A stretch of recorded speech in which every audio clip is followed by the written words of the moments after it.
কি গো, কাজে যাবে না? এত বেলা হয়ে গেছে, এখনো শুয়ে আছো কেন? না, যাবো না কাজে, কাজ ছেড়ে দিয়েছি। কাজে যাবে না মানে মদ খাবে, শুয়ে থাকবে, সংসার কিভাবে চলবে?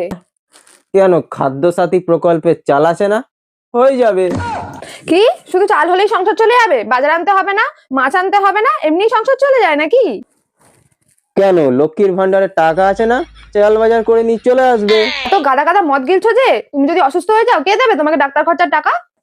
কেন, স্বাস্থ্য সাথীর কার্ডটা আছে না, ঠিক চিকিৎসা হয়ে যাবে। তুমি কখনো ভেবে দেখেছো যে তুমি কাজ করবে না আর তোমার নেশা করার টাকাটা কোথা দিয়ে আসবে? মদ কোথা দিয়ে কিনবে তুমি? আবে, সেই চিন্তা করে রেখেছি। এই কিছুদিন আগে যুবসাথীতে ফর্ম ফিল আপ করেছি, মাসে 1,500 টাকা করে পাবো, সারা মাসের মদ খরচা। হায় ভগবান, এই ভাতার জ্বালায় আমার ভাতারটাই শেষ হয়ে গেল রে। হায় হায় হায়। আরে, মরে গেলে বিধবা ভাতা পাবি আর সমাবেশী পূরণের জন্য টাকা পাবি, অত চিন্তা করছিস কেন? ভাতা কি জয়।